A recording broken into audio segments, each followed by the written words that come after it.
mà nè wow không nó con đó phải trang ra thân phải trang thân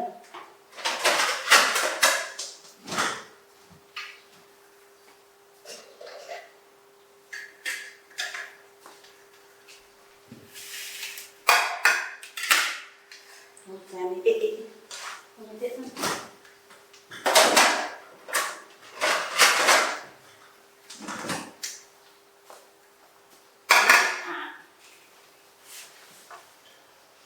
ôi cô trong nhà mà không á cắt là bài tất cả nó cắt thì phí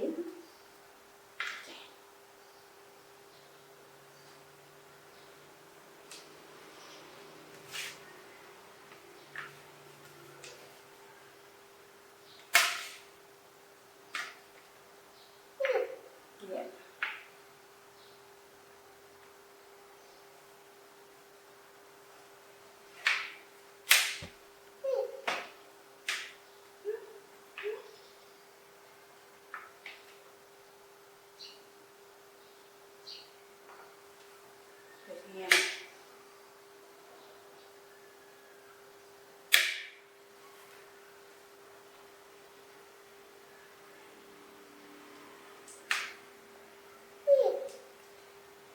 So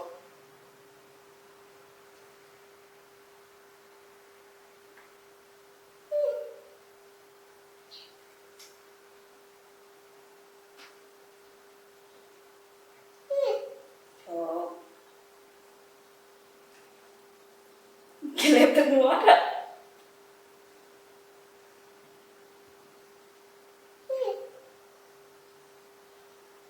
chất con hai chấm nặng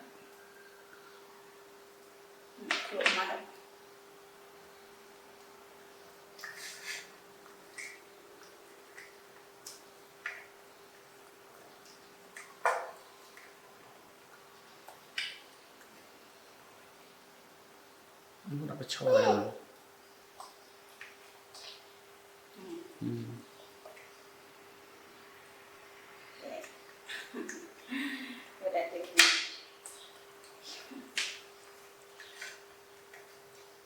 nhóm lươn này nặng chân hoàn toàn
đây nuộng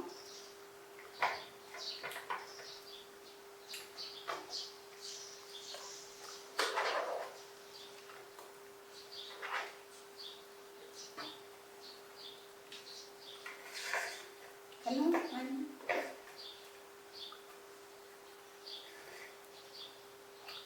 đây này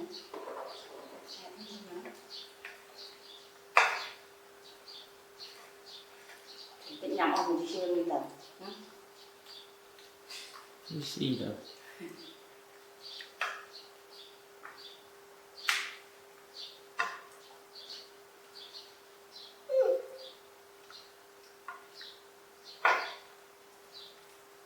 nó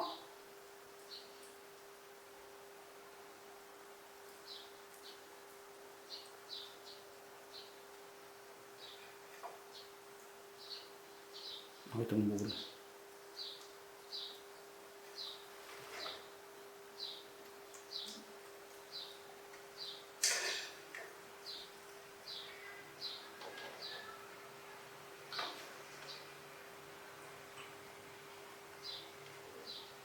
Tôi bán nó đi. Đó.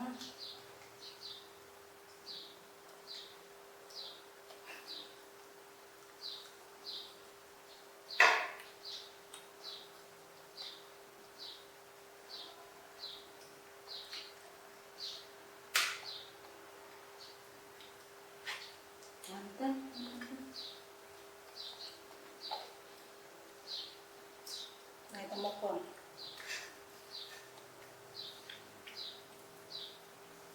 Của bà một.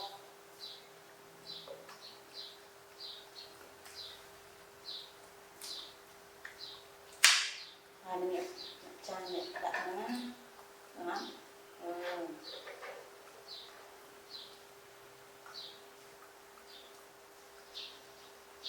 Thiệt đó. Wow. Ngon ống.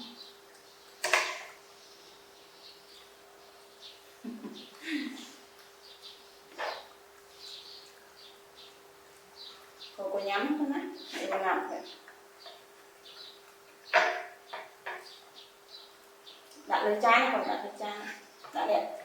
Này con vậy. Đó thật là đã. Không. Ngon. Chỉ toàn chạy thôi.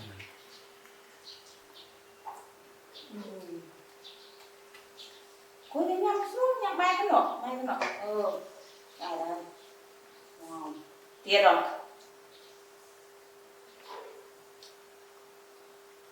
Nấu. Nghiệp. Đúng rồi. Mà chỉ khi á. Cô xem. Cô đi mạnh và làm chút lại. Ok.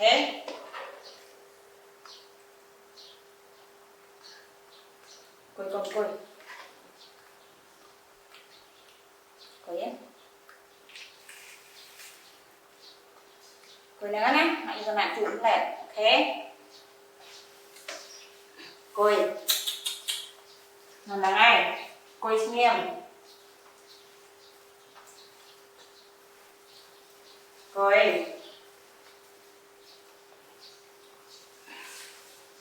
Mẹ bắt chút này.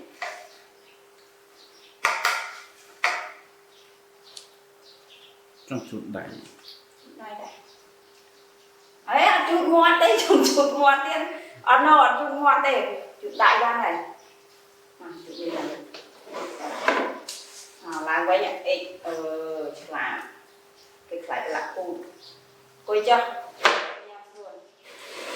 Nhạc bài vào đây mà.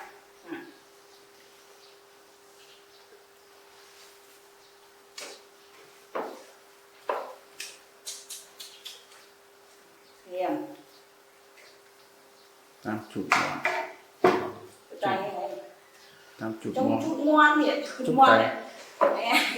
Chút ở đây. Coi mà. Có coi. Chút đai mà. Chút đai này.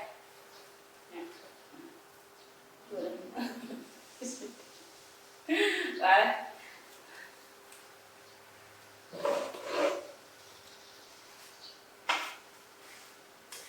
Ta làm đây.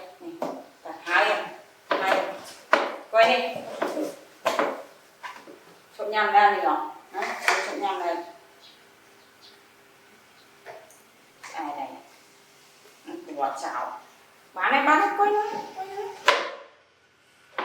Trong áo. Còn mà. Coi xem. Nào. Coi đây bạn.